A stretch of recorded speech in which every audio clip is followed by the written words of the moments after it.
coming right at you, the PM Cowboy Podcast. Hi, this is your Project Management Cowboy coming to you with another podcast. I have the pleasure of introducing a new guest to you in the series of the Project Management Cowboy Podcast. I've been inviting guests that I've worked with in the past, people who are in many cases also mentors. The guest we have today, Mithat Külür, is one of those gentlemen. He'll introduce himself in just a moment. But it is my absolute pleasure to introduce to you titans of the industry, titans of project management. I've worked together with Mithat. He had the displeasure of working together with me as well. But we'll give him the opportunity to kind of introduce himself so that you know where we're coming from. Mithat, welcome. Thank you. It's a pleasure to be here. Okay. Where do we know each other from? That might be a good start to kind of set this up. We met when I was doing a project in Nigeria, and I needed somebody to do training in project management. I got your contact from somebody I'd worked with, and we met. We did one small training project, and we clicked really well, and then we grew it into a big project. We worked as partners. Training the whole Ministry of Industry in Nigeria. It was a fun project. It was a great project. We built a whole institution. And we were going strong, and then the project ended. I kind of remember, I think what did we have? Close to 120 people that we trained, 2 different sessions? Yes, in about 3 different ministries. And the purpose was for a large, actually project portfolio. It was more than a program. It was a large portfolio that had 4 different programs. It was basically, Nigeria was trying to start up something they called new industrial revolution. They wanted a new push towards industrialization. And we were there trying to help them figure out how to do it, how to identify various sectors. It had a very illustrious name. Are we allowed to mention the name? What? The name of the portfolio, the project? Go ahead. Nigerian Industrial Revolution Plan. Peace, brother. Very, very ambitious goals. I believe when I don't know if you were involved beforehand, but when I got there with you, I think they'd already been 1 year into the project. Lots of really diverse group of individuals that needed training. And I believe after the training, you came up to me and says, the training went well, but we kind of have the feeling, or they kind of have the feeling that they need a little bit more help to actually make this fly. And you asked me, I was very gracious of you, whether or not I'd like to stay on and actually, if I could do any of the stuff I talked about. So that we had a really, really great time. Nobody cares about this, but this is just us having a good time here. Besides learning a lot from you, because you were a mentor to me in many ways, lots of experience, and we'll talk about your experience in just a moment. But you were also a tough taskmaster. I figured you out fairly quickly. You haven't said that before. It's the first time I'm hearing that. No. I think you know that. I think anybody who knows Mithat, anybody who's watching this and knows that will probably confirm this. Very, very fair. Okay, but tough as nails. And I kind of had the feeling if you don't live up to your expectations, life is not easy. But we had a great time. We had a good time. One of the highlights besides the projects that we worked on was that we used to always fly over Paris, remember? Load up on wine. Yes, and he used to always tell me, bring a second suitcase. And I said, I don't need that many. He said, no, bring a second suitcase. Because what we would do in Paris, in duty free, was load up on cheese and red wine and whiskey. And for the time we were down there, that's how we got by. So that was fun times. So that kind of leads into a little bit about your background. You are a veteran of the UNIDO. Right. Yeah. You want to tell us what the heck that is, for those of us who don't know? Veteran or UNIDO? Well, you can say how old you are if you want. Well, UNIDO is specialized agency of the UN system. Its objective is to help developing countries industrialize. Okay. It's a specialized agency, sort of like UNICEF is specialized for children education, UNESCO for culture, ILO for labor relations. UNIDO's for industry. So the mission of the UNIDO, I don't think one refers to it as second or third world countries. We call them developing countries. Developing countries. Right? Was to create a platform where developing countries can learn from other countries and or develop strategies for industrialization. The thing is, UNIDO went through several stages. UNIDO was set up in the 60s during the Cold War, and basically it was set up as a middle ground between socialist Soviet Union and capitalist United States. So it kind of had to bridge the two axes. It was basically a non-capitalist, non-socialist route to industrialization. And basically what it did is support developing countries in setting up basic industries, heavy industries, chemical industries, engineering, this and that, state-owned companies. Once the Cold War came to an end, the whole world changed, and developing countries no longer had this option. Should we go to socialist route? Should we go to capitalist? And everything was now up to the private sector, and this also coincides with Reaganism, with the Washington Consensus, market fundamentalism. So everything was up to the private sector. So there was a view that the world doesn't need UNIDO anymore. It's up to the private sector. Developing countries need to adopt capitalism, and then private sector will take care of it. Was it a little bit of this old age principle that we always hear about, teach people to fish instead of fishing for them?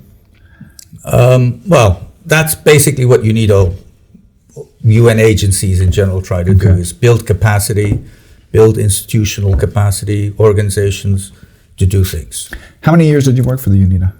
30. 30 years. How many countries? 80, 90, I don't know. 80, 90? Are there any countries you haven't been to? I'm sure there are, yes. Okay, good. We'll get into some of the details of the UNIDO because it's an exciting and interesting organization. Interesting because it's worked in a number of different dynamic projects. It maybe has also a little bit of a different way of measuring success than classical projects in the for-profit sector do. But before we get to that, let's talk a little bit about Mithat Külür himself. What's your background? Where are you from? I'm Turkish. Okay. I grew up in the States, lived most of my life in Europe, spent a lot of time in countries working for the UN. So basically I'm international. Yeah. But I was born in Turkey. Let's start off with Turkey. You have an interesting background in Turkey. Tell us a little bit about your family and what kind of led you onto an international path. Well, because it actually started off very, very Turkish-centric, actually, originally, right? If you go back. Well, my grandfathers were both in the military. They fought in all the wars from the late 19th century till they died in the 1930s. So they were I guess they were compatriots of the famous George Washington of Turkey, Atatürk himself. Yes, yeah. yes. One of my grandfathers was actually in the Ottoman army, and during the War of Independence, he defected to the Kemalist side and fought on that side. Is there a plaque somewhere for him? In my heart. Very good. Good answer. Good. So that's an interesting start. It goes on with your father. Yeah, I mean, my parents were like the first generation of the new republic. Mm-hmm. So they saw themselves as like the backbone of the new republic. And as Kemalists, also as modernists, as people Exactly. open to the West. Secular, urban, educated. I mean, like my father was 5 siblings. Mm-hmm. His mother, and they all became doctors, engineers, economists. Yes. His mother was a widow, a single mother, and all 5 kids are university educated. Yeah. And for that generation, in a country like that, that's pretty rare. And my father was actually first in the military, and then he won a military scholarship to go to the States. He was one of 12 people that won this huge exam. And what's interesting is this was during World War II. So they took these 12 people, they gave them a whole lot of money and said, go to the US get a master's degree in engineering, and come back. That's it. That was their Actually, instruction. it was kind of like a precursor to what the UNIDO does on a personal level instead of on a national That level. was their instruction. Yeah. So and they couldn't even, they couldn't get on a plane and go to the States. They can't even go through Europe. So they went to Egypt, went to Northern Africa, talked their way into a boat, a U.S. military boat, a convoy, crossing the Atlantic in the middle of the war with German U-boats shooting boats down, and that's how they got to the U.S. to study. Okay. So when we complained about long bus rides to college, that was and then all 12 of them, none of them said, "Hey, we're in America with a whole lot of money. Let's do something with it." No, they all studied, they all got their degrees, and they all went back. Well, the classical Turkish patriotism, I think, or something. The classical any patriotism, I guess. Yeah. And so he got back and he worked for some state companies. And then he went for an MBA in the States again. And that was my first time in the States. Okay. Were you already born then? Were you born in the States or in Turkey? No, I was born in Turkey. Okay. I went there first time when I was 8 or 9. Okay. Pittsburgh. Yeah. Steeler. Yeah. And he did his MBA there. We went back, and a couple of years later, he was headhunted by the UN. Okay. And did he go back to Turkey and then got headhunted by the UN? Yes, okay. Yes. In his function as an engineer, no. Yes. Yeah. Yes. Okay. So you guys were stationed in New York. We were stationed. Wow. In New York. Yeah. That was pretty much the So I grew up in New York. Not quite the beginning, but not too long after the beginning of the UN. Yes, that's true. That's true. It was early 60s. Yeah, 1960 when we went. Yeah.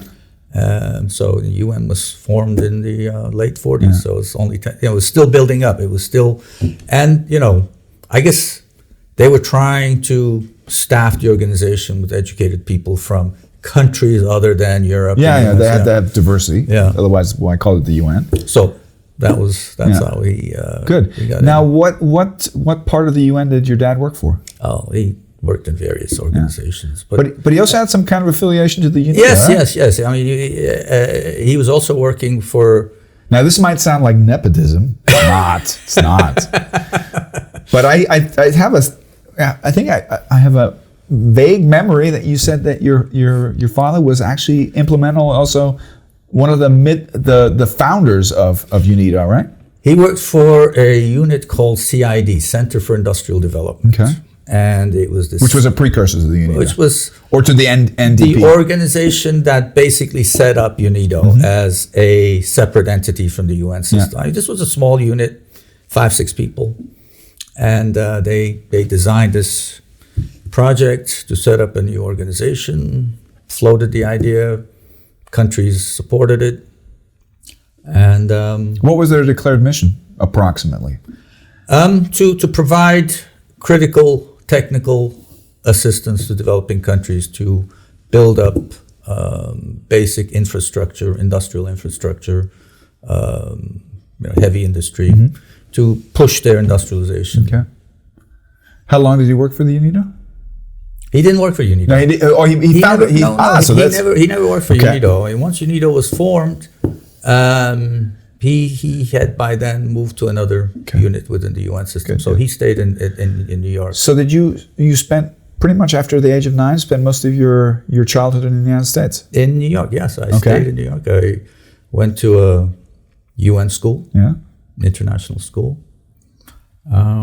So the benefits of international students versus full American and private schools, very, very good. Okay. What did you decide to do after high school? I wanted to study engineering. Not because, the thing is, you grow up in a family where most people are engineers, and when I got to the States, I mean, you're a kid who doesn't speak English, and the only way you can move yourself through school is being good in math and science. And you were good at math and science. And I was good in math and science. My father taught me well. He was a great father. He was a great teacher. Yeah. So I excelled in those subjects, and I did engineering. Good. Where did you study originally? I did my bachelor's in the UK. Okay. Leeds. I see a reoccurring pattern because both of your children studied in the UK. Yes, they did. Yeah. Well, mashallah. Good. So you did your bachelor's in economics or engineering?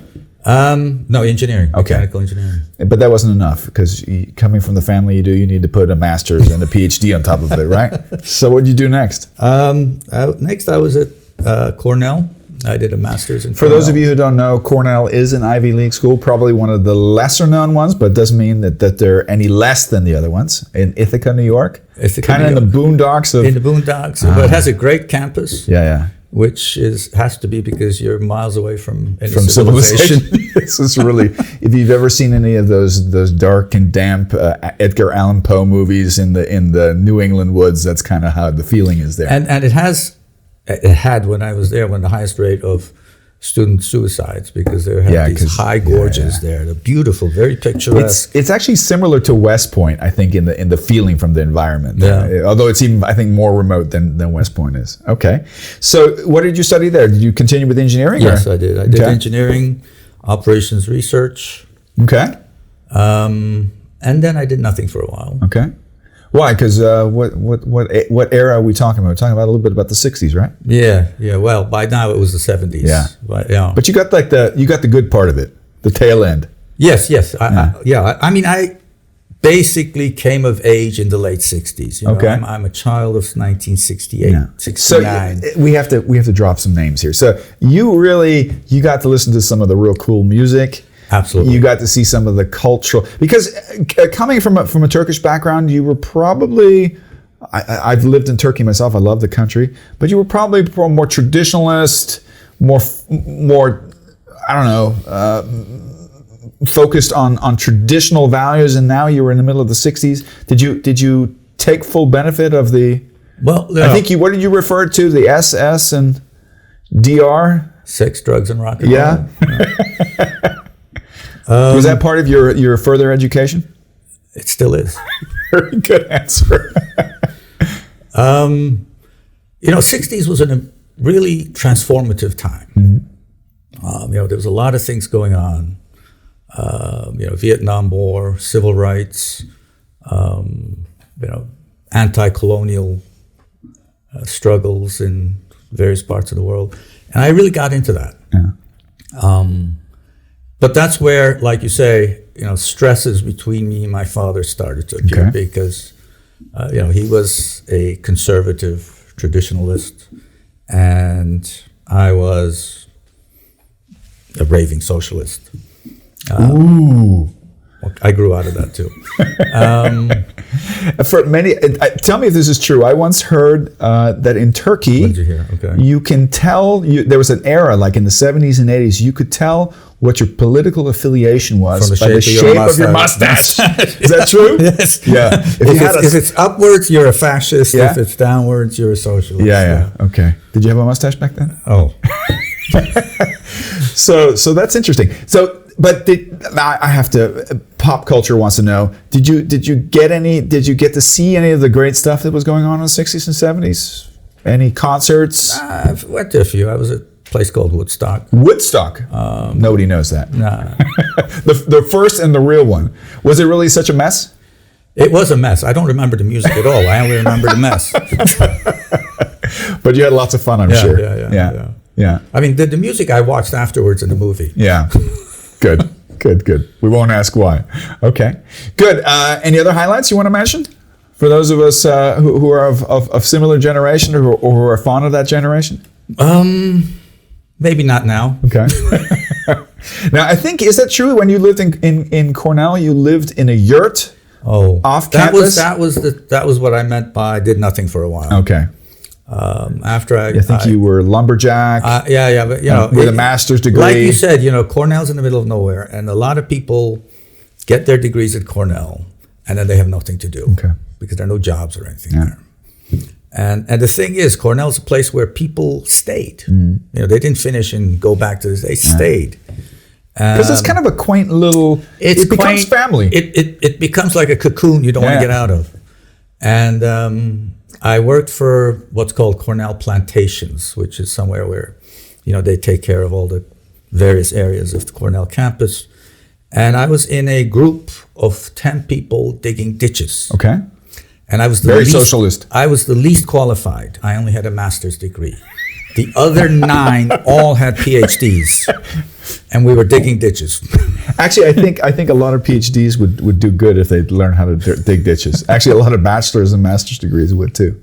So, but there was a big shift because you were still doing engineering when you were at Cornell, and then after spending some time in Cornell and kind of finding yourself, which I think there's some similarities between that generation and the present generation, don't you think?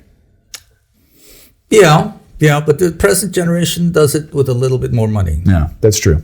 True. So after Cornell, you found yourself, and then you decided, I don't have enough degrees. No. Well, it wasn't that clear cut. No, I moved back to New York. I started living with some people. And your dad said, get a job. Got involved in politics. And then I did get a job. And the thing is, back then things were a little more loose. Yeah. I had an expired passport. Okay. My student visa was expired. I was basically illegal. Okay. And I was still living there, and I got a job in that situation. Okay. It was at a research lab connected to Columbia University. Okay. I went to the interview. They said, "Great, you got the job. Oh, by the way, you have some working visa?" I said, "Yeah, I have a green card." It's fine. So I started working there. Cool. But not in engineering, right? I worked as a lab technician. Okay. But in the field of economics, if I'm not mistaken, right? No, this is at the lab. Okay. We were doing research on turning coal dust into gas or something like that. Okay. And after working a year there, I became good friends with my boss, and I went to him. I said, "You know what? I lied. I don't have a green card. But you know what? You can get me one." So we worked. We applied for a green card. He claimed that the lab cannot do its work without me, which is, I'm sure, was true. And after 2 years of filling forms and writing letters, I got a green card. Very cool. And interesting, I got the green card. I got the appointment for the final interview, and the lab closed down. Oh. And my boss was unemployed. Ooh.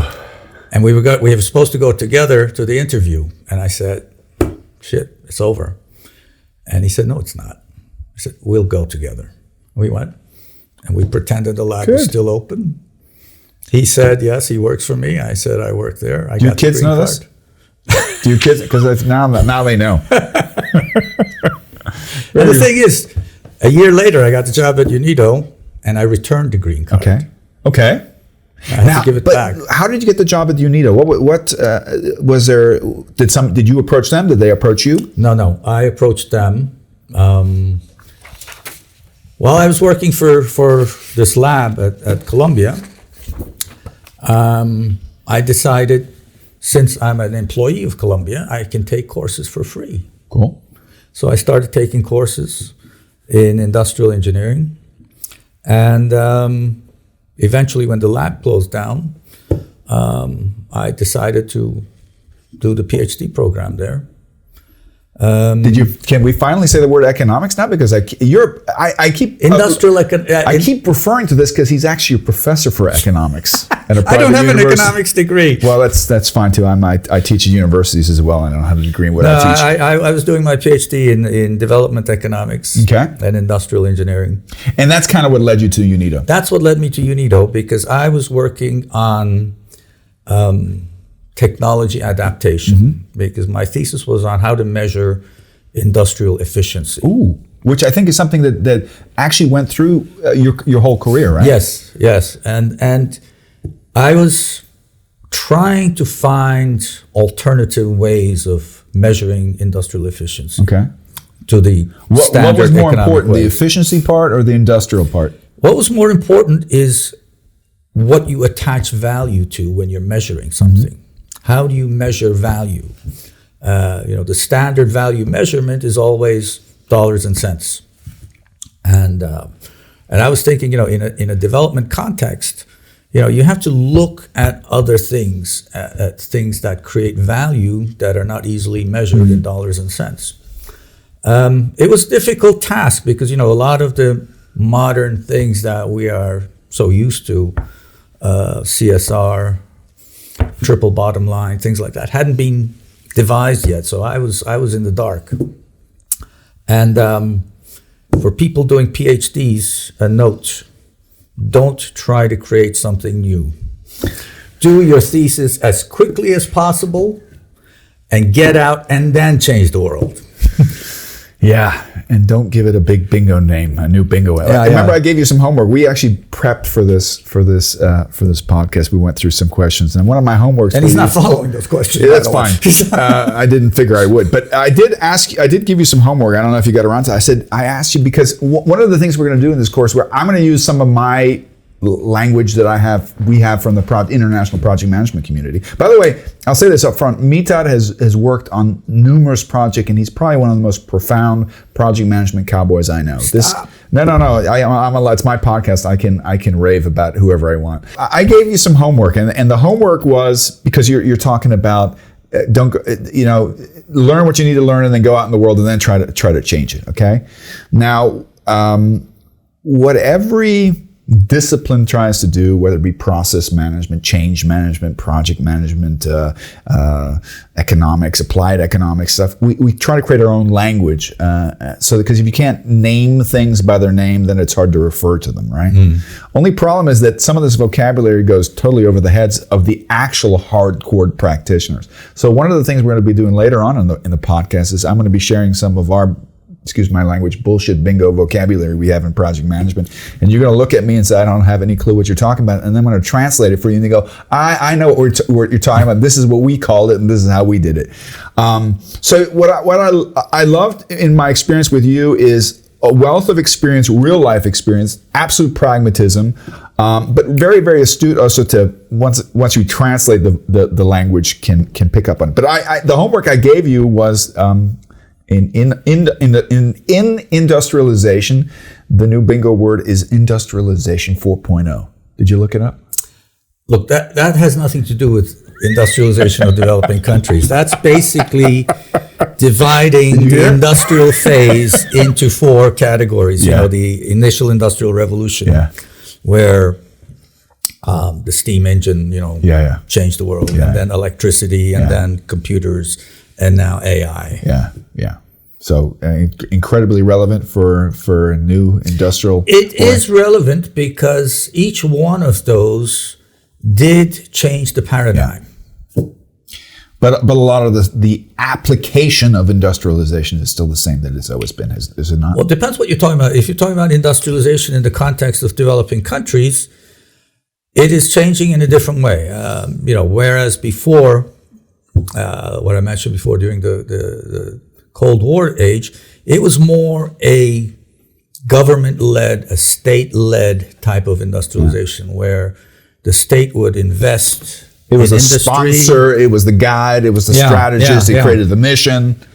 Now it's more private sector driven, which basically involves taking advantage of the globalization of international companies that want to go out, minimize costs by spreading their operations globally.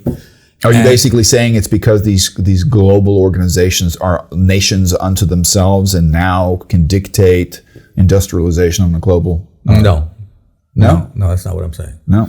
What I'm saying is now the countries, developing countries, can, if they play their cards right, plug into this and attract industrial investment from these companies. That have the expertise. That have the capital, the expertise, the markets, everything. And some countries did a great job of this. The winner is China. Yeah. I mean, that's how China became from, copy paste. One of the poorest countries in the world to the leading economy in the world. Yeah. The way they did that is by plugging into globalization. And they attracted a lot of companies. Yeah. They became the manufacturing center of the world. Yeah. And so all the companies moved their manufacturing to China because it's cheaper. And now they're trying to bring it back. They're trying to reel it back. I think China was one of the first developing, well, not one of the first, but in recent times, one of the most dominant examples of a developing country that just understood that their biggest weakness is also their greatest asset. A huge population, to a certain extent highly educated, very dynamic. Good infrastructure. And they didn't reinvent the wheel. They just copy pasted. And now in many cases, they're doing their Chinese touch to things, but they started off with a copy paste. So that's kind of also what the UNIDO in its charter actually is committed to doing, is helping other nations to develop. Other countries basically to do what China did as well as China did. Okay. Basically to see how they can attract investments from these global companies. Okay. We need to create the transition a little bit because we left you in your career path. We left you as a research student at Columbia that applied at the UNIDO. What did you do at the UNIDO when you first got there? Well, what I was doing at Columbia was looking at how technology can be adapted to the conditions in developing countries. Mm-hmm. Technology is developed in industrialized, developed countries, and it's developed to address their needs, their resource bases, etc. And when you transform it or transport it to a developing country, it doesn't fit. You need to adjust it to the conditions in the developing country. Mm-hmm. Large labor force, unskilled, not much capital. So there's a lot of adaptation that's required. So that's what I was looking for. Mm-hmm. And UNIDO had a program on this called Appropriate Technology. Okay. And I applied to this. My main objective was to get data for my thesis. So you were working and they were very interested because, this was a new subject. Kind of a synergy, yeah. Nobody, it was a new subject. There were no students working on it. And here I was doing research on it. So I got a 6-month consultancy. Okay. I came for 6 months. I almost didn't stay because I think I know why, but yeah, okay, we'll skip that part. At the end of the 6 months, they asked me to stay for another 6 months because I was involved in some stuff. And then they said, well, we'll offer you a full-time job, a permanent job. Every time I try to leave, they pull me back in. And I almost said no. I said, no, I have things to do. I have to go back, finish my thesis, and become a professor like I told myself I would be. And then one day I was walking on Kepler and they said, Strasse. why teach if you can do? Never mind. Yeah. So what was your position after you finished with your research then? Where did you I didn't finish the research. I came here, I started working, and then the research never went anywhere. You came to Vienna? Yeah. Yeah, okay. Yeah, I came to Vienna. Okay. I was here for 6 months and then another 6 months, and then they said stay, and I finally stayed. But I worked in this technology transfer field, and I saw the reality of the world. It wasn't, it was totally different from the theoretical stuff you do. Real world is very different. There's a lot of politics involved. Yeah. Not at the UNIDO. I just want to say, this is a disclaimer. Wink, wink.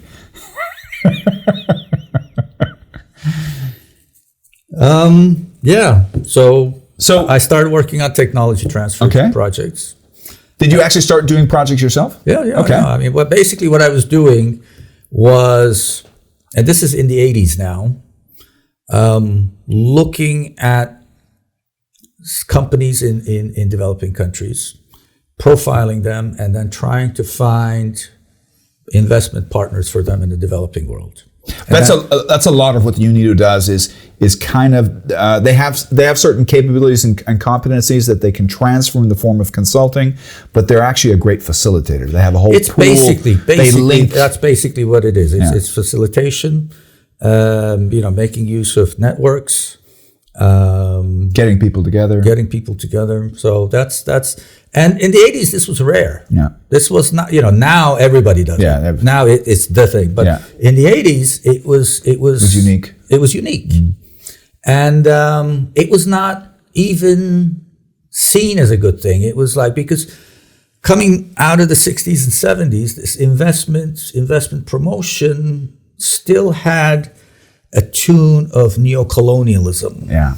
It was like, okay, these are they giving us something or are they taking something? Yeah. So it didn't have the positiveness of today. So it was pretty unique. It was, and I remember some great projects I worked on. Tell us some. Give us an example of some of the projects you worked on. One was in India. I worked with a company in South India, in Bangalore. I linked them up with Bosch in Germany. Yeah. And I went back and forth. I participated in their meetings. I helped them formulate their agreements. And then, they signed an agreement. They started working, and then I forgot about it. Years later, the guy contacted me, invited me to Bangalore. It had taken off. He was a huge Bosch plant. Huge Bosch plant. Yeah. Wow. Okay. So, what was your next steps in your career at the UNIDO? Because you at the end of your career, what was your final position at the UNIDO? I was chief of unit for investment and technology promotion. Okay. So you were actually responsible for that whole branch of all projects in that program, which is a fairly substantial position. I think it's just 1 or 2 levels below DG. Two levels. Okay. For those of you who don't know, DG stands for Director General, so that's the very, very top, and then you've got the senior and the executive level. MD, Director, and Chief. Yeah. Okay. So, what were your next stops? Because you started off with individual projects, but you eventually became responsible for programs. What I did is that I figured doing these individual company to company or even group of companies to group of companies is not going to really have a big impact. You can do hundreds of these things. It's not going to move the needle. So, you got to do something that creates a system for this to operate on its own. And I thought, okay, we need some way of collecting data and making data available to people on a more general basis. So I did a test survey in 4 countries of foreign investors in these 4 African countries. Basically, a perception survey. Why did you invest in Kenya? What were you looking for? What were your objectives? How is your business going? What kind of problems do you face working in Kenya? So you were taking a step back and looking at it from a bigger picture, from a strategic and tactical perspective. Exactly, and basically saying, if we can collect this data and make it globally available, more companies could be informed about what opportunities there are and what their peers are doing, etc. So we did this test in 4 countries. It was very, people were very impressed by it. Was it kind of a Tinder for economic opportunities? That's what we were. Tinder for economic opportunities. Well, I was chief of unit for that. Yeah, very cool. And you tested it for 4 different countries. What was the feedback? The feedback was phenomenal. Yeah. And then we said, okay, we have to develop this further. And, we developed further and further. It became a huge program for 20 countries where we were doing regular surveys, collecting much more in-depth data, and putting this data on like a platform, web-based platform, where companies can use it like dashboard. They can analyze their data. They can look at things they're particularly interested in. Both foreign companies can use it to identify potential partners, identify areas, countries, whatever. And countries themselves, the governments can use it to see what are their weaknesses and strengths in the eyes of actual foreign investors in their countries, where they need strengthening, where they should put their emphasis, where they have strengths that they should work on, and where they have weaknesses where perhaps they should just forget about and not waste time with. What I hear from your what you're telling us is you started off kind of in the trenches working on projects, several of them in many different countries. Yeah. And then as you move forward in your position, which is actually kind of emblematic of what a project management career path could look like is you go from projects and you start managing programs. Then you see, okay, our projects, a lot of the key aspects of a project happen before and after a project. It's kind of you got to kind of plow the earth before you can sow, right? So with this IT platform, you started saying, okay, we need to engage decision makers, people who are maybe not directly in projects during the duration of the project, but before and after. So this classical strategic and tactical thing. So that's some classical program and portfolio development. Is there a particular project that you're most fond of if you look back? Well, this program itself was a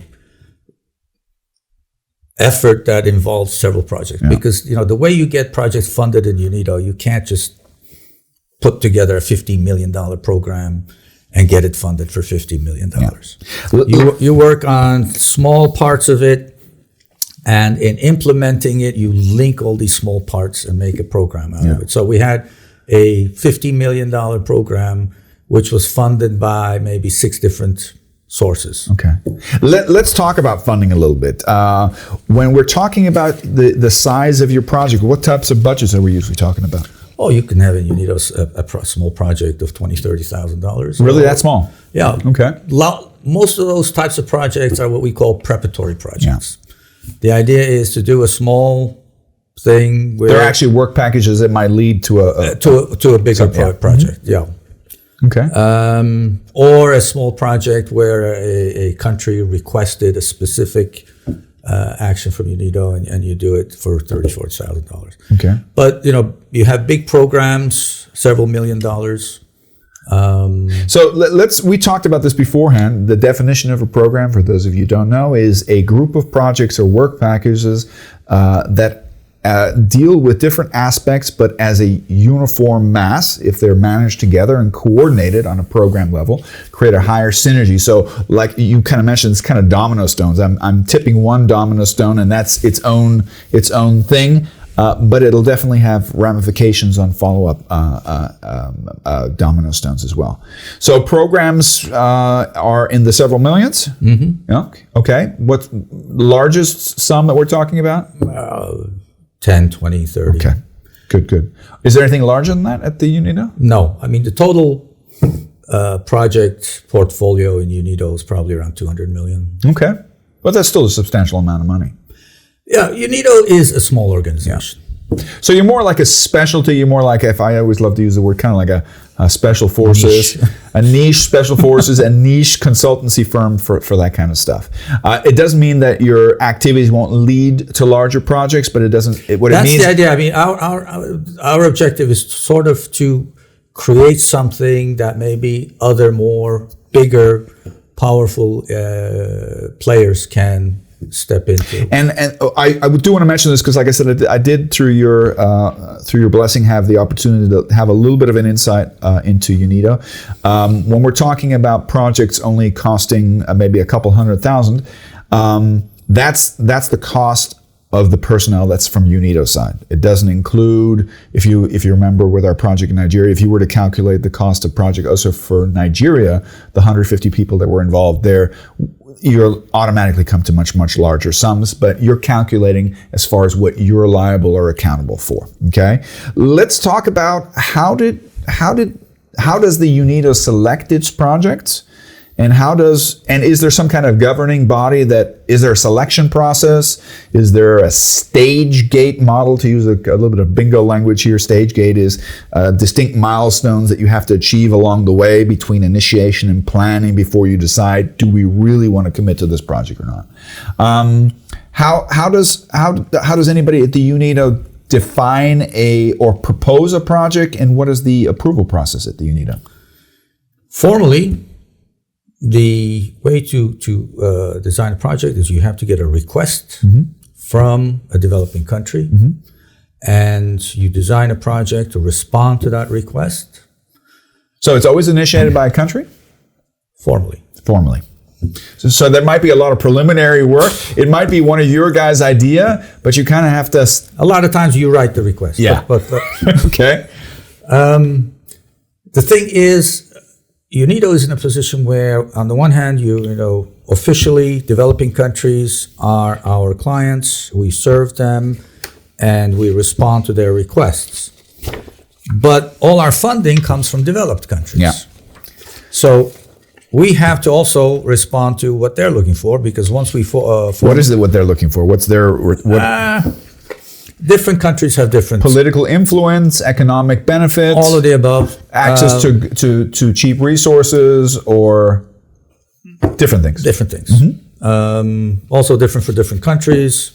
Some countries, you do a project for them and they demand that all the machinery you buy is from them and all the consultants you hire are from them. Yeah, so it's blah, kind blah. of and some countries are totally, it's your project, you do whatever you want with it. Just mentioned that it was financed by Sweden. It's also good. Swedish is good. Even they started to change eventually. Yeah. So we have to satisfy the two groups we're working with, the funders, and the countries that are actually supposed to benefit. Well, it's kind of supposed to be a reciprocal circle. Yeah. Which I personally don't think there's anything wrong with it to do good, but also to have a personal benefit in the process. I think it just encourages investment. Otherwise we're getting into that feel good. This is a goodwill. So as far as reciprocal relationships are going, I think we might consider what might be a benefit of you attending this podcast, because you're doing me a service, right? We actually meet in private every once in a while for a whiskey or tequila tasting. Absolutely. You want to go from the soft stuff, the coffee, to a whiskey? You up for a whiskey? Yes. Okay. There we go. Let me splash this. We can't have a get together without the whiskey. Exactly. Let me go ahead. Let's see if I did a good job here. Hold on. So we're not sponsored by this company, so you can recognize what it is good for you. If you don't, that's also good. Thank you. So I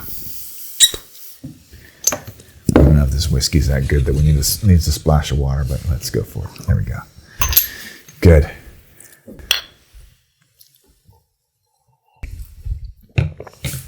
It's okay. We left off talking about the fact about project selection, right? So, and the fact that big organizations, big nations don't necessarily just want to put up a lot of money to invest in things unless there's some kind of concept of return on investment. Now, that's a big ball of yarn that we're going to kind of slowly want to untwine. So let's start off with projects. Often project ideas might be initiated by the UNIDO organization. They have a good idea. Then they do stakeholder management kind of before the project. There we go, bing, bing, bing. And get endorsement, and then help the country basically apply for the project. Now, I believe one of the terms that's used, I don't know if it's the UNIDO, in some UN organizations, it's called a concept note. Are you familiar with that term? Terms come and go in the UN system. The concept note in some UN organizations is the equivalent of a preliminary project charter. But what is the approval process for a potential project? Well, you have project screening committee, where it's made up of basically representatives of the different organizational units, and they look at the project, and basically they look at does it respond to a request? How well does it respond to the request? So is there like a checklist of criteria? There are a number of checklists, but not only. Not only. There's always a discussion with the individual that is proposing the project. How does it link to other projects? Does it serve UNIDO's current objectives and purpose? Oh, so there's a question of the alignment with the overall mission and vision of Yes, of course. Yeah. How well does it work? I think sometimes it works pretty well. It worked pretty well. There are often cases of projects being turned down or being sent back to be revised and come back with a certain. So that's the project approval process. Okay. And then after the project is approved, then you have the financing. Then you try to get a donor country to finance the project. Okay. So there's multiple layers or multiple milestones or stage gates that you go through. And it's a nightmare. Okay, yeah, I'm sure it is. As far as valuation in for-profit organizations, I'm going to speak a little bit for the for-profit side, being a consultant that consults primarily those kind of organizations.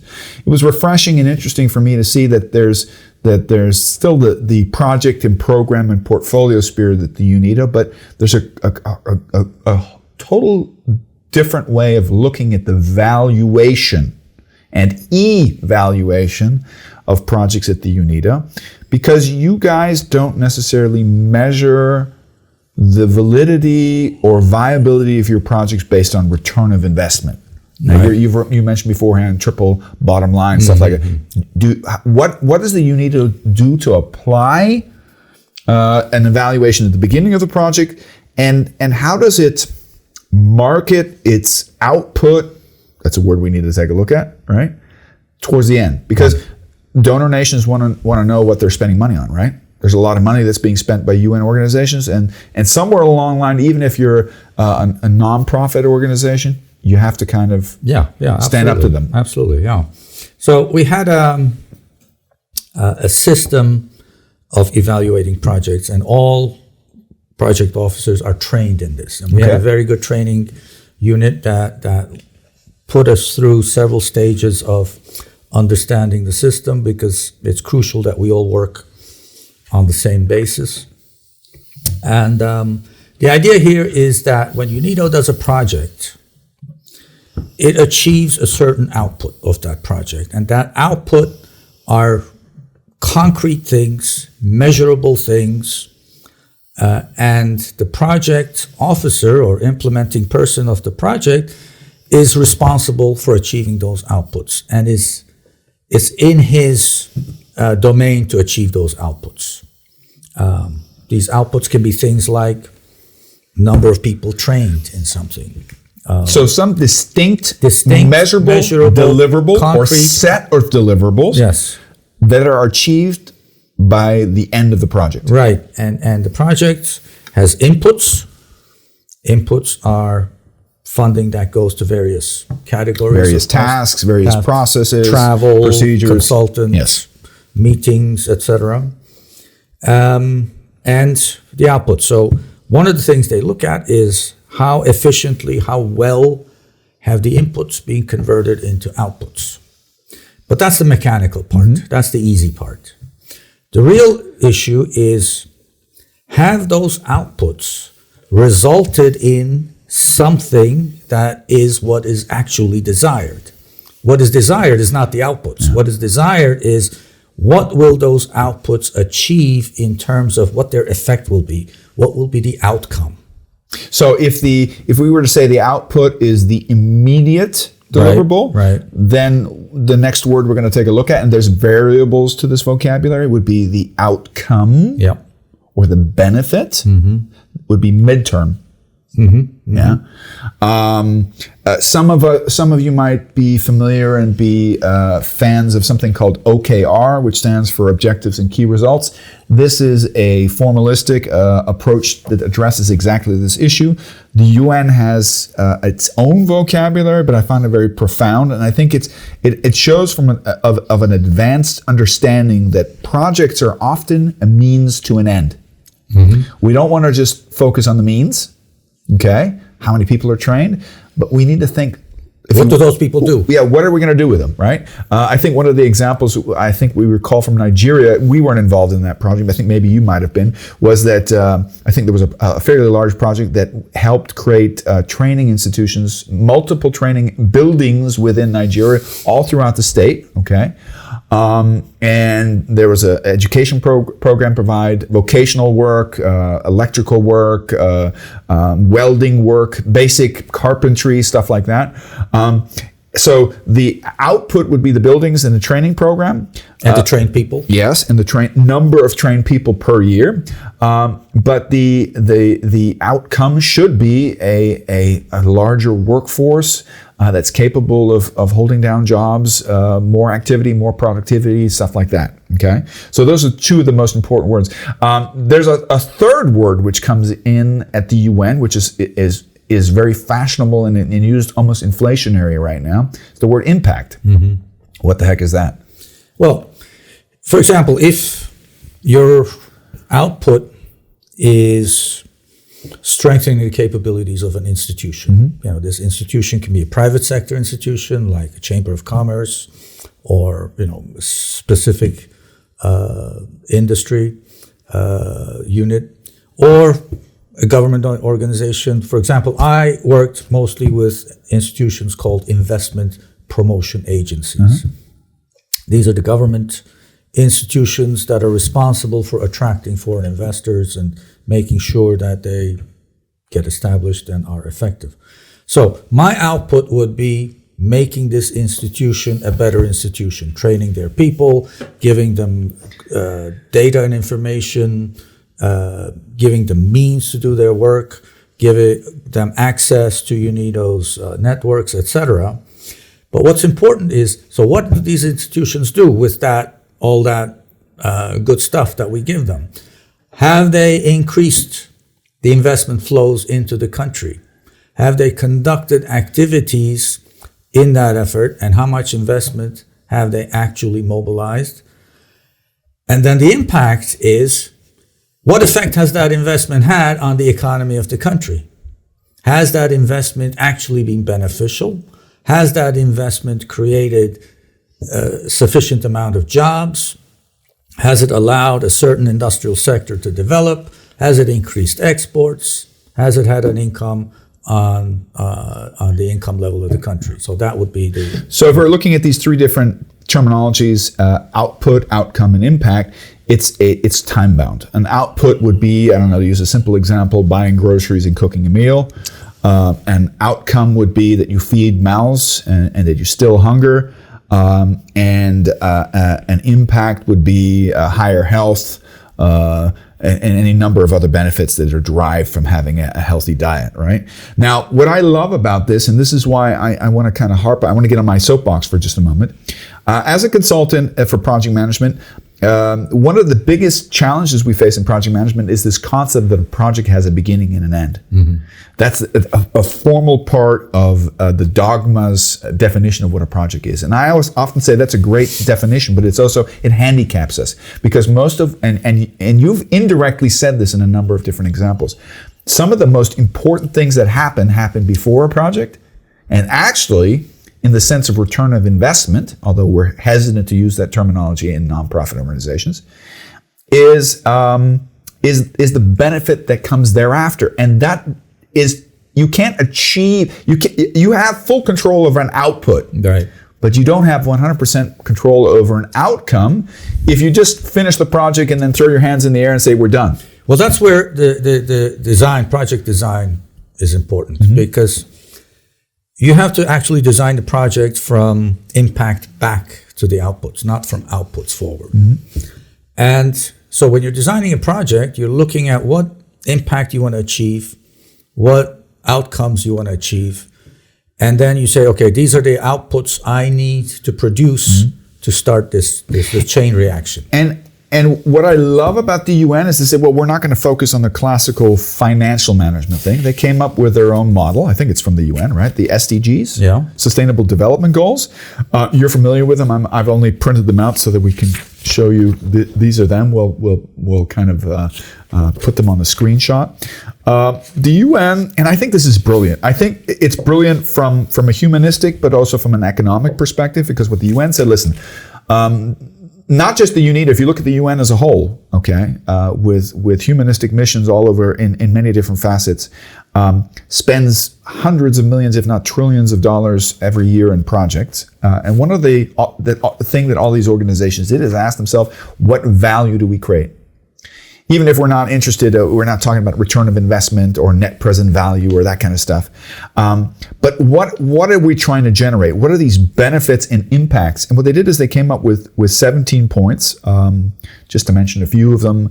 Anything that lowers poverty, anything that reduces hunger in the world. That's number 2. Improves health. Yeah. And 3, anything that creates a better health and well-being.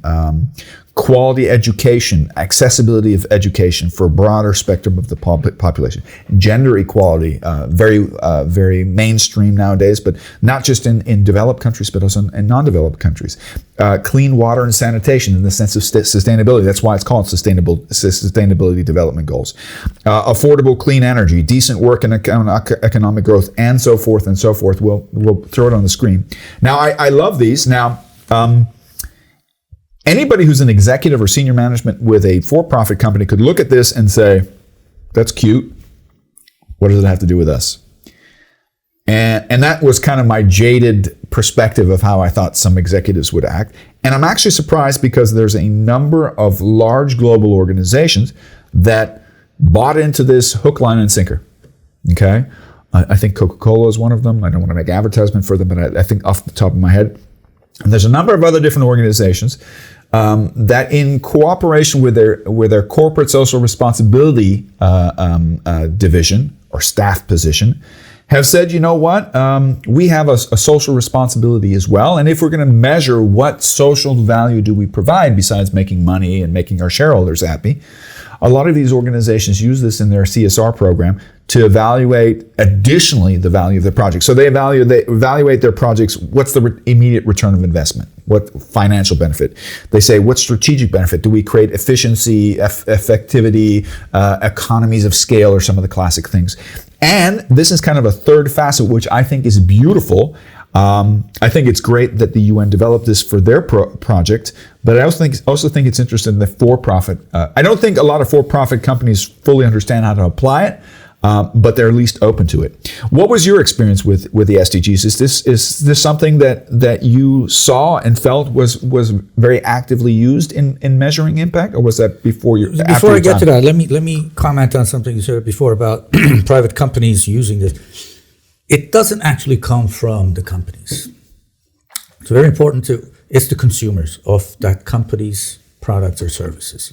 It's pressure from the consumers. There's more and more we're seeing, consumers of a product saying, hey, if you're using child labor to produce that sneaker, we're not going to buy it. Although sometimes it's a little delayed until that response comes. It might be delayed, yeah. but it has a big impact. Yes. On corporate action. People care. If they're aware, they care. Yeah.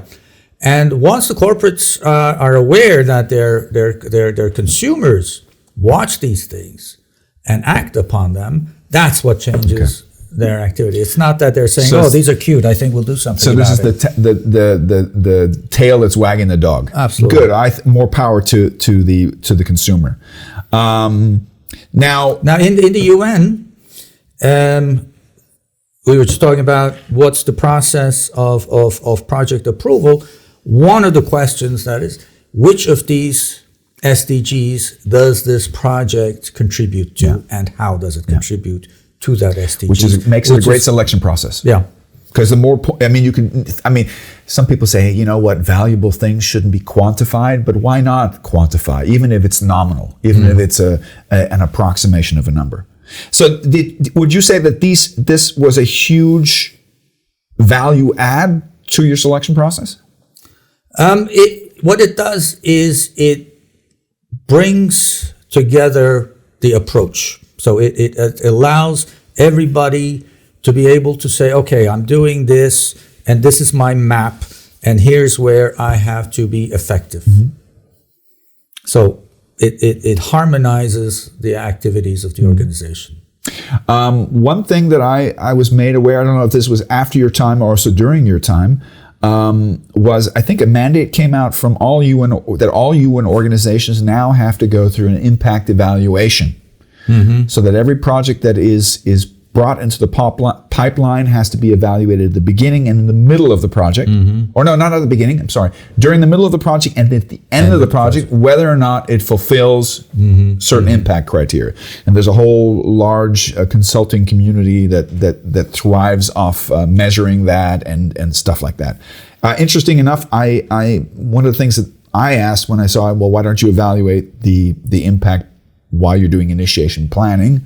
I don't know if they've changed that, but when I was exposed to it, they hadn't considered that yet. So they actually have external auditors who have nothing to do with the UNIDO or indirectly work for the UNIDO as external consultants who do this impact measurement. So this is an interesting way to quantify some of the value aspects of your project. What are some other UN specific models that you use that you felt helped you do your project better? I think you have something like what's it called? The log frame. Log frame. What's the log frame? is basically that. What we're talking about is you put on a framework, your outputs, your outcomes, and your impact. So you basically list these three. And then you say, well, how am I going to measure that? Mm-hmm. What are the things I will measure to see if these outputs were achieved, to see if these outcomes were achieved, to see if this objective was achieved? What you're going to look at and how you're going to measure it. And then you will put in another column for each one. What are the assumptions you are making to be able to convert these outputs into outcomes? Interesting. And totally in line with modern project management thinking. And those assumptions are the key to the project design. Yeah. Some people call them critical success factors, but I don't think critical success factors does it justice, because critical success factors are what do I have to watch out so that my project doesn't fail or that it succeeds. Those are some things that you have to do, things you might have to set up. But assumptions are even more distinct and valuable, because often our conclusions are based on foregone assumptions, and whether or not these assumptions stay relevant throughout the whole duration of the project. It could be that you're in the middle of a project that was a good idea when you started, but then when you're halfway through the project, you say, hey, that the time is past, this opportunity is past, this is no longer valid. That's a very good one. That's a very, very good point where you have to show why you think that by the time this project is completed in 2 years, that this will still be important and valid. Does the UNIDO have a principle of pulling the plug on projects where the assumptions go awry or are no longer valid? Not much, but yes. Yeah? Yes, a few.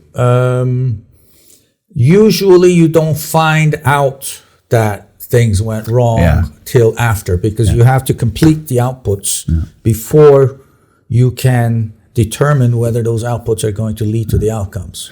Are there other UN-specific tools or methodologies you use that you thought were valuable in your program and project management period? UN-specific, not so much. Okay. No. The thing is, in UNIDO, our main management issue problem is probably a common one in all organizations. We operate in silos. Yeah. We have, the different program areas. I do investment in technology. Somebody else does trade facilitation. Somebody else does small and medium enterprise development. Somebody else does environment. And we all work on our programs and projects, and it's not a totality. And every UNIDO management is breaking their neck trying to figure out how to overcome this silo approach. And I think every organization is still struggling with this. I think no matter how much we talk about matrix organizations, and matrix organizations allude to this concept, we want to be agile is a term that we often use nowadays. And I think the UNIDO would see itself as a dynamic organization, right? It tries to be light on its feet and respond quickly. That's how I see it. Yeah. Because you're an idealist? UNIDO is a small organization. Yeah. As far as this type of organization. How many people are there total? We're now about 600 people. Yeah. Originally it was about 1,600. Yeah. We're now a small 600. Now, once again, this is not all the people who are doing the work in project. These are the people who are facilitating. These are the staff members. Yeah. UNIDO is a very small organization, compared to others in this field. For example, the British Bilateral Assistance Program, DFID, is about 15 times the size of UNIDO, and that's one country. Then you have the Germans, and you have the Swiss, and the Swedes, etc. So UNIDO is a very small player. So its big disadvantage being small because you cannot do anything that really sticks out. The advantage of being small is you can do something quick, you can do something different, and Agile. And that is the advantage of being small. Yeah. And sometimes UNIDO was able to use that advantage. I give you one example of how that was done. What I mentioned earlier about doing this 4-country small survey that led to a huge program, that was done on the sly. The Director General at the time, Magariños, wanted to have a closer tie to another UN organization called UNCTAD in Geneva. And he gave me, from the regular budget, $100,000. And he said, I want you to develop a joint program with UNCTAD. What does that mean? How does it work? I had no idea. So I put the $100,000 in a project budget. I almost said in my pocket. You didn't say that. And went to Geneva and talked to people to figure out how we can develop a program. They were not interested. They had their things going on, and they said, just give us the money, and we'll say you need to work with us. Which I think a lot of countries like to say that, just give us the money and leave us alone. Yeah. Yeah. And, we have this program, you can join us in this program. I said, no, that's not the idea. The idea is we develop something together. It didn't work out. So I said, okay, we'll develop something, and you guys can join us if you want. And I used this $100,000 to do this initial 4-country survey. That's the kind of flexibility I'm talking about. We were able to do that. That led to something big. That led to something new. That led to something that was not done anywhere else. And it was really ahead of its time because basically we were creating an online system linking African companies with the government policy-making centers, with foreign investors. We were joking about, at the time, Alibaba was a new entity. And we were saying, we are creating the Alibaba of Africa. Now, what happened in UNIDO is, in order to overcome this silo effect. So if I may interrupt you real quickly. Go ahead. You've already said emotionally and spiritually, or whatever you want to call it, idealistically, you saw the huge potential behind the smaller size of the UNIDO and being agile. But you also acknowledge the fact that even though it was 600 employees, it still has that classical pyramid structure. Yes. With command obey. Absolutely. Vertical distribution of responsibility. Correct. Sometimes very static. Mostly very static. Yeah. So you have to wait and stand in line, and you're not allowed to talk to me. And then you have a horizontal distribution of responsibility, which was silos, particular programs. Okay, yeah. Okay. So that's classical line organization. Now everybody nowadays is talking about the fact, that's old-fashioned. It's not. It's I'm going to say this, regardless if you're 600 or 600,000 or 6 million employees, line organizations have been proven to be the most effective and efficient system for day-to-day operations. And that's not going to change, I don't think, in the future, no matter how much we tell ourselves we want to be agile. But what you're talking about, since a great focus of what the UNIDO does, a great part of its mission is to be programs and projects, you found that sometimes the structure maybe was not conducive to the potential of agility. And I want to challenge you because you were talking about this DG. I think there's an interesting part of the story you haven't shared with us yet, where he told you very, very, I think maybe unaware of what he was saying, he actually challenged you guys. He pulled your 4 program managers together and said, shut up, start working together, right? That was the so-called integrated programs. He came up with the concept, or the term, I should say, integrated programs.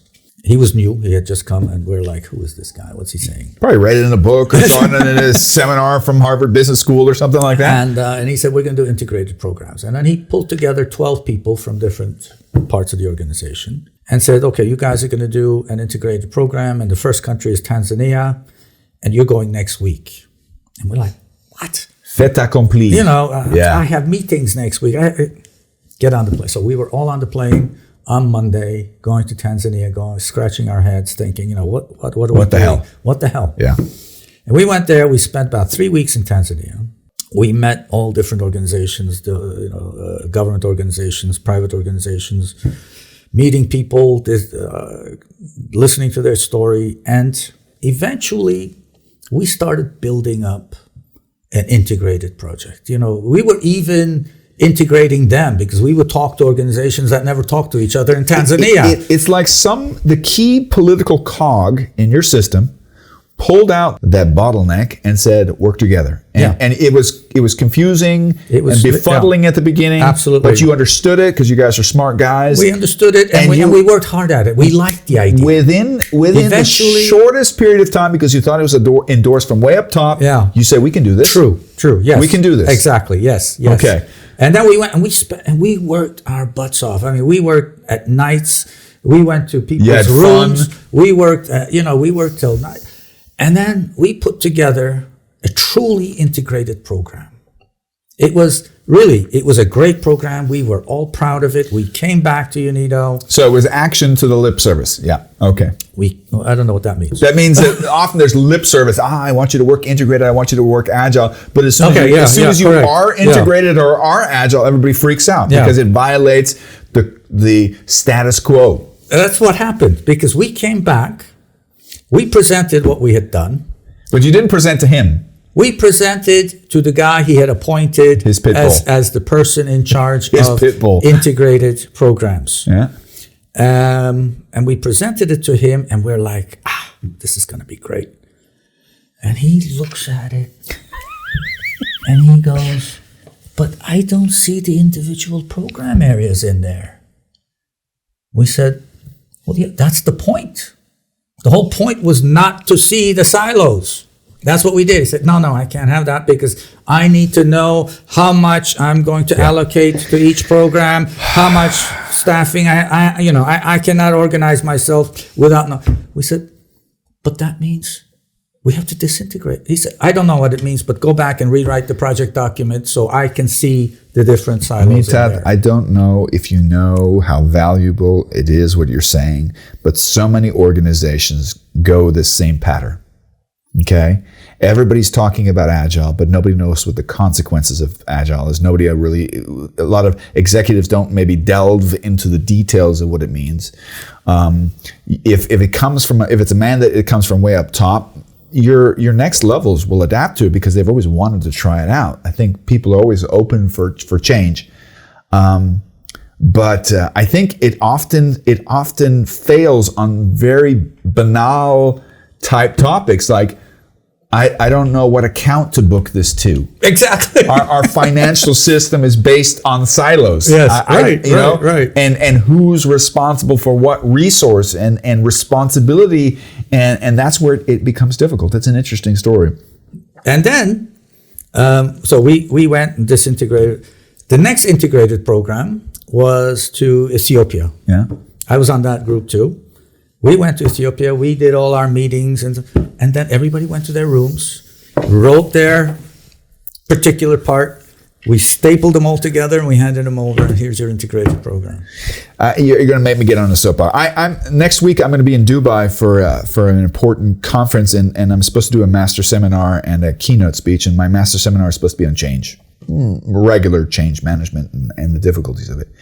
And there's all sorts of processes and methodologies available. You can do Six Sigma, you can do Lean, there's any number of wonderful methodologies, and still change is a difficult thing. And your story so distinctly defines one of the key critical success factors of whether change actually is desirable or gets its feet on the ground are the powers that be involved, informed, okay?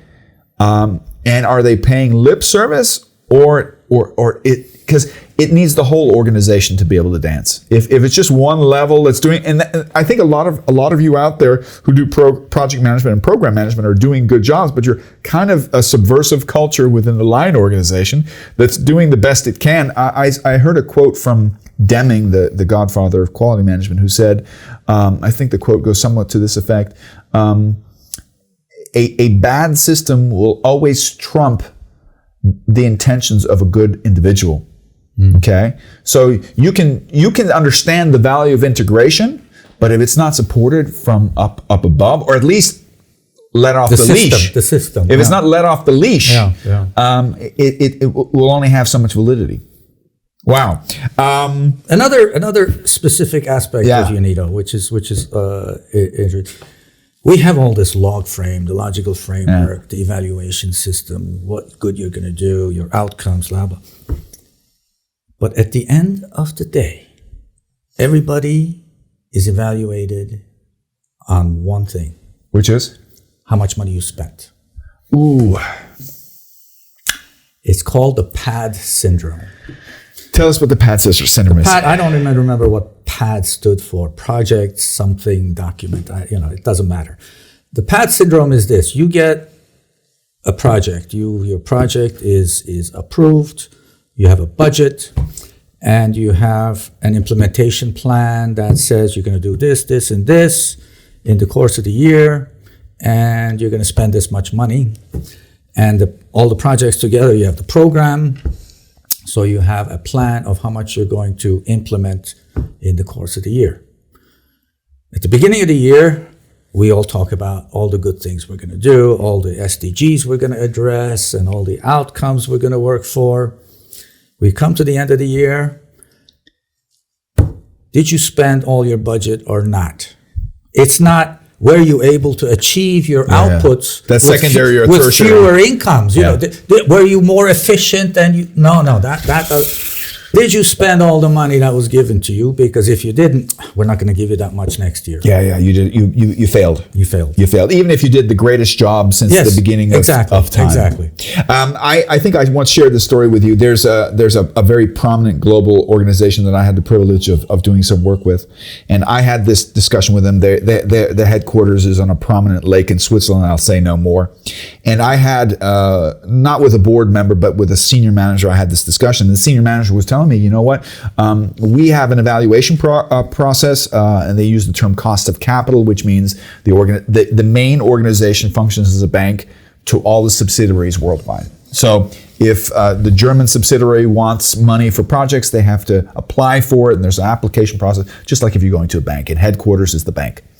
And I asked him, I said, well, do you evaluate how much money was spent? I said, absolutely. So you're penalized as a project manager if you exceed budget, if you don't have a valid justification, if you don't have change requests that are validated and stuff like that, or some kind of legitimate excuse.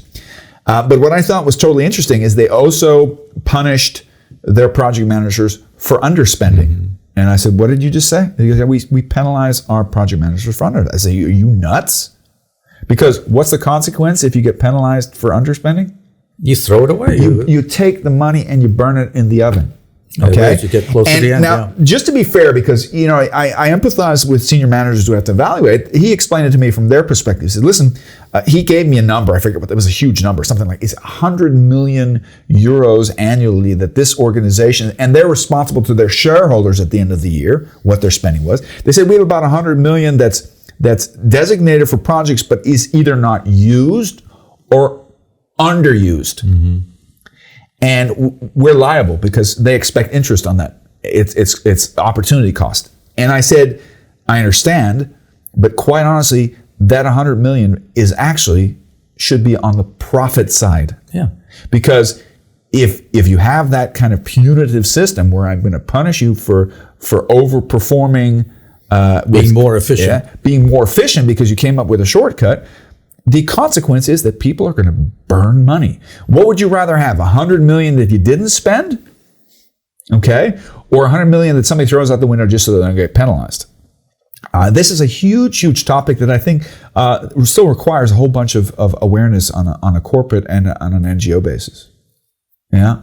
I asked you this question in the preliminary for this. Listening to you, and you said through training, you guys created your own project and program management culture. You had your own vocabulary. You had your own system, which was in place. Some people would say, but Mark, you need to ask Mithat, is he certified? Are you certified? What does that mean? Are you certified as a project, program, or portfolio manager? No. Are you one? I am one, but and a damn who, good one. who certifies? Okay. Well, there's a number of different organizations. No, I'm joking. Yeah. I mean, we worked on this together. Yeah. So that doesn't put these organizations down. But what I think is really important and refreshing for organizations out there is a lot of what because let me ask you in a different question, because this did you guys have a methodology, a system in place where you had common language, common process, and some kind of uniformity to become more effective? We had an ad hoc system. Yes. Then, so you had a minimal framework. Yeah. Okay, because I know you had it. I'm going to have to speak. So you had a minimal framework, right? That said, okay, we have different slices of timelines in the project. We have different milestones. We have different things that we have to achieve. There's different ways of evaluating. So that existed. You had your common language, even if it's not in line with IPMA or PMI or Prince 2 or whatever. But then just in the last few years when I was there, we introduced the SAP system into UNIDO. Okay. Now, SAP is not a project management system. It's a enterprise software system. But it has an impact on that. It has. Yeah. It has. And we had a lot of training in it. We spent a lot of time applying it and to adjust it to the way UNIDO does things, etc. Or the way SAP does things. The way whatever. Yeah. And I was very much against this because what it did, I mean, SAP is probably very good for a very large organization that does work on a more or less routine basis that needs to get that process well organized. UNIDO is a small organization that needs to do things on a more ad hoc basis, be more quick on its feet. And what SAP did is give us the disadvantages of a big organization. A system bottleneck at every step of the way. And killed our small organization efficiency or small organization advantage. Yeah. I will say this, because I also do some work with SAP. I actually train a lot of their project managers. I know that some of them are frustrated with this, depending on the size of the organization and the context that you work in. If there's not a previous case that matches yours, the system might not 100% fit into your process, which means now you have to adapt to the best case. And the other thing is, in such situations, it could be that you lose at least a year. I'm going to put this in an approximate KPI.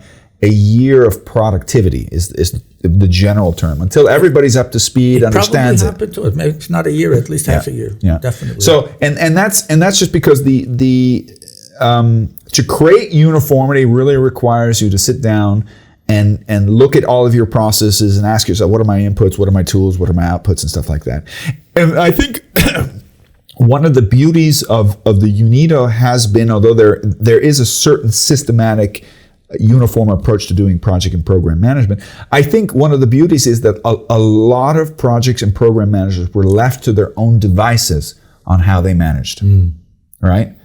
And that lack of uniformity maybe on certain levels creates a huge issue when you're trying to create a uniform system that you're trying to drape across the whole organization. Yeah.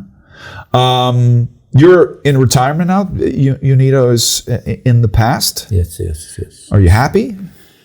Now, yes, but when I was, it was forced retirement because UNIDO had a definite. Well, you've done 30 years with them. Yeah, they said, yeah. It was not easy because I was really into you're what I was you're doing. a go-getter. I was really this program was taking off. And suddenly I had nothing. Yeah. Well, you're still doing something now. You're teaching. I'm teaching, yes. But it's not the same. Not the same. It's not the same thing. But, adrenaline. But teaching, keeps me in touch with changes, which is very important. I'm teaching international economics, which is changing so rapidly these days. I'm teaching a different aspect of globalization every year. Yeah. And what I like about you, because we both have children, your children are a little bit older than mine, so I get to learn from your experiences a little bit ahead of advance. He kind of gives me advice when I need to chill out on my kids, when I'm too strict with them. What I really like about you is you're a little bit older than me, but you're still young in spirit. I have the feeling that you like your students, even though they're of a total different generation. Of course, yeah. Yes. I find how much they change over the years. I can go back and 5 years ago there seemed to be much more interest in global affairs, and the number of students that are interested seems to be getting less and less, which is interesting. I think what we talked about, how this generation is a little bit similar to the 60s, 70s. I think there's a huge amount of idealism that's come up in this generation. I think just like the 60s and 70s, I think what kind of led that idealism off the beaten path was sex, drugs, and rock and roll. That was part of it. That wasn't the cause of it. That was part of it. Yeah. But really, 60s was a time when the way you looked at the world changed. I mean, the whole environmental consciousness started. Yeah, in the absolutely, 60s. Absolutely. But I think a lot of its potential was lost because they got lost in the culture. And I think the danger of what you're talking about also with this generation is social media is a wonderful revolution. It's revolutionizing the way we think and the way we see and the way we feel, and partly the awareness. You talked about if we're aware of something, you care about it. So there's a lot more involvement of the individual, but I think also that you can get lost in that awareness media. Can go the wrong direction. It can go. It can be if all you're doing is constantly looking at your Instagram for likes and dislikes and whatever kind of reactions for your dopamine. I think there's a huge potential in there. Would you, for anybody who's listening to this podcast, that I need to get that guy to help me with an industrial project? Are you still open and available? I can give them advice on who to go to. Okay, good. So you can, in an advisory function. Yeah. But I'm not going to be writing documents anymore. Actually, our staff behind the cameras, Nelly and Rico, had some questions that they wanted to add into the fold as well. Nelly had asked, for those who are interested in your background in economics and everything that led in spirit to your long career at UNIDO, which definitely has, whether you admit it or not, has a strong humanistic and idealistic touch to it. What books would you recommend, or what economists are you a fan of that you say, if you're studying economics or the development of economics globally, what would be books that you would recommend?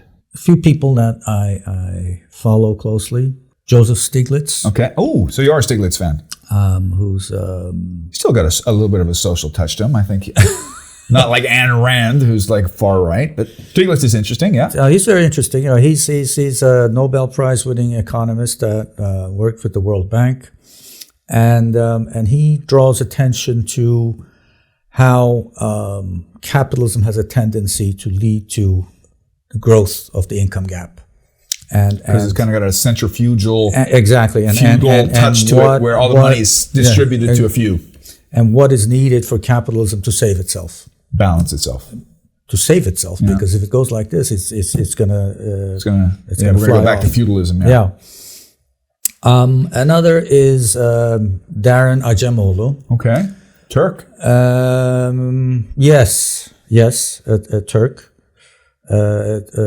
He one of his books, Why Countries Fail. Okay. While nations While nations fail. I have that on my shelf. I haven't read it yet. But. It's a great book. It's written in a language that's very understandable. It's not written like an economics book. It's a bestseller. Written like a storybook, and what the first chapter is one of the most. It answers a question I always had in my mind. And that is, why is it that North America and South America, which share a very similar history, so different? This north-south divide versus the east-west. Yeah. No, that's a different one. Okay. This one is, he talks about the way South America was colonized versus the way North America was colonized, and how South America had a very advanced culture and had a lot of wealth, And so the colonization of South America was based upon exploitation. Was based on exploitation. Instead of building. In North America, there wasn't much of anything. Yeah.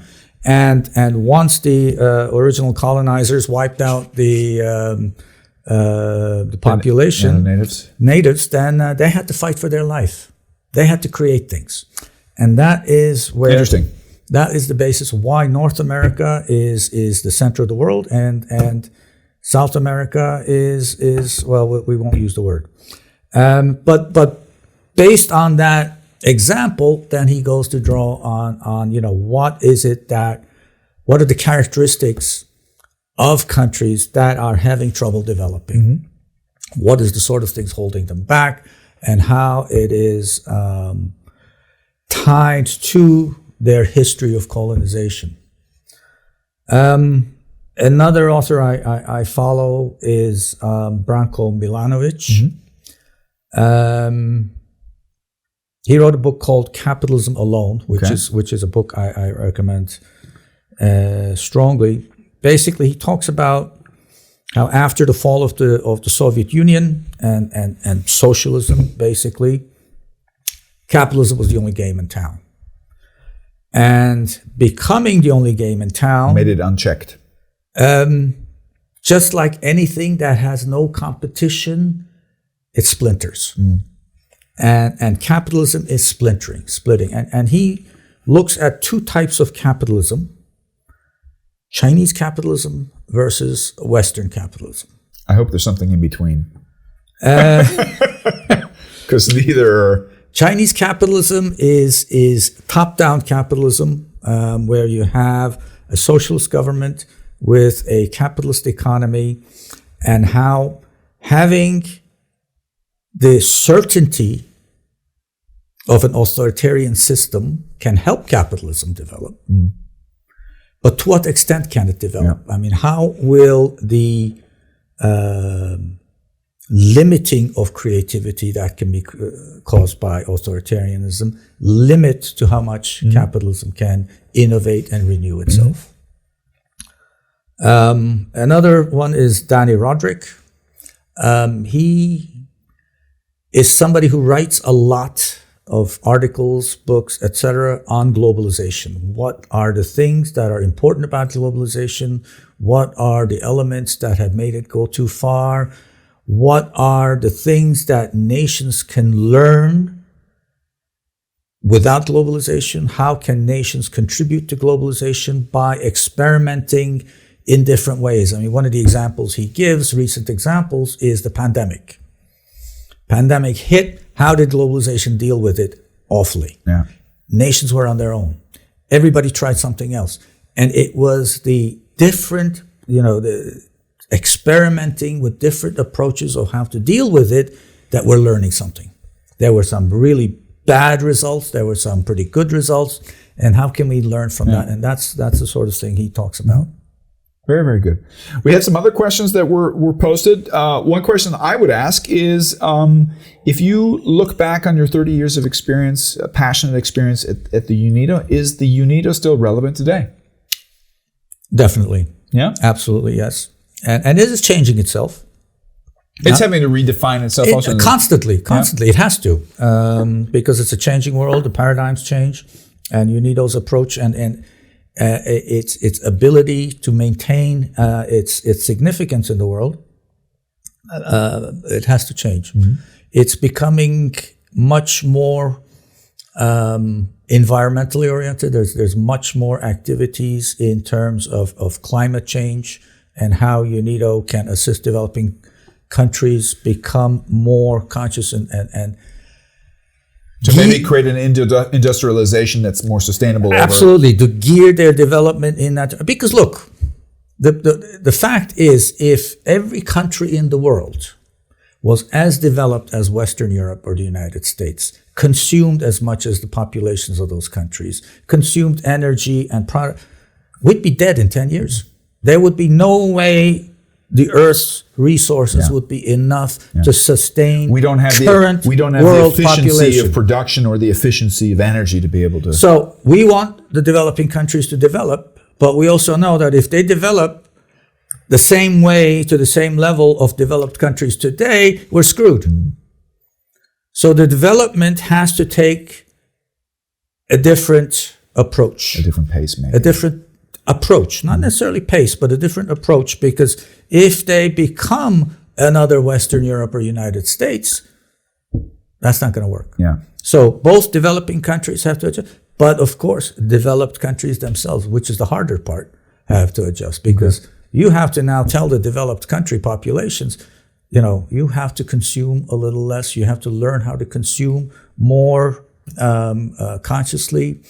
And that's where internal politics in developed countries are coming into play. For anybody who's listening to this podcast and says, you know what, I'm interested, I'd like to work at the UNIDO, what would you tell them? What would they have to do to be in a position to maybe work for the UNIDO or for a UN organization? The best way to start something in UNIDO is to work as a short-term consultant, like you yourself did. There are a lot of ongoing programs which you can see and what kind of expertise would? Oh, different kinds of expertise depending on the subject. You can have in-depth technical expertise, or you can have program support type of expertise. The in-depth technical expertise is more very experienced people who've done things for a long time in different areas, who can now apply that expertise to a specific project. Yeah. Whereas the younger people would probably be more on the program support type of activity. The idea is, because there are so many, we said there are 600 people that work for you, but the projects employ a lot of people. There are a lot of project staff in the field. I mean, for example, in my program in Africa, we were in UNIDO maybe 6 people. I had in the office in Vienna maybe another 10 consultants. But in the field, we had 200 people. The program employed 200 local people, staff, to do which is also part of its mandate. Yeah. Is to outsource as much as it can to the countries trying to develop. Well, outsourcing is different. Outsourcing is you work as a partnership with a local institution where they do part of the work. That doesn't involve paying them, usually. Yeah. This is where you recruit people that work for the project. And that's the shortest, easiest way to get into the system, because then you become known. You learn about different things that are going on. You can go from one project to the other, and there are people that have been there for years, going from one short-term consultancy to the other. Yeah. We have 2 more questions that came from our film crew, from Rico Nelly. One question, very specific. I think we've got time to answer this question. Is AI and economics. Where do you see AI impacting economics in the future? Is it invariably linked to the future development of economics? What are maybe some words of wisdom that you want to share on that? I wouldn't call them words of wisdom. I mean, I would be, guessing in the dark as much as anybody else. But basically, what I see as in terms of development area that I'm working in, one of the impacts I fear AI might have is, and Danny Roderick talks about this, is that it would shrink the window of opportunity that developing countries have to leverage industrialization for development. Okay. What I mean by that, developed countries, how did they develop through industrialization? It was the Industrial Revolution that sparked the whole thing. With all its growing pains. With all growing pains as well. Industrialization is important not only because it increases production efficiency, but also because there's a lot of learning. There's a lot of externalities. It fosters cultural adaptation and learning, which is important for it to be sustainable. Yes.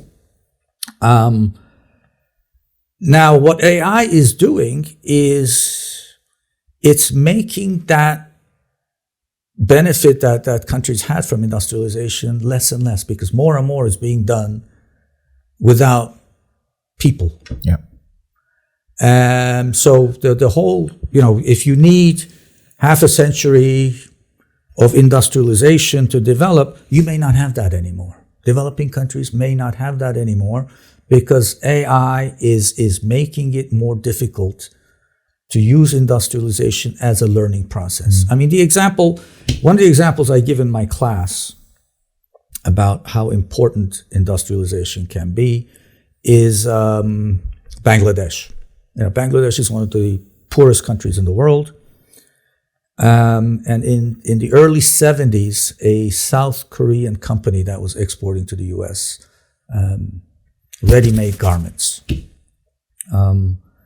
They had reached, the US had quotas, and they had reached the quota for South Korea. So a company, I think it was Daewoo, thought, okay, we'll produce somewhere else in Asia and export to the US. And they went to Bangladesh, set up a company, trained about 200 people to do the production and export. Within a short time, most of those 200 people learned, quit their jobs, and set up their own companies.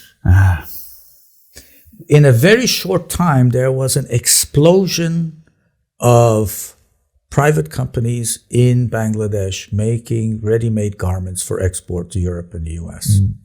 Today, it is by far the biggest industry in Bangladesh. They're like, I don't know what the figures are, 12, 15 million people employed, or no, more than that. I think the total budget industry is about 12, 15 million dollars.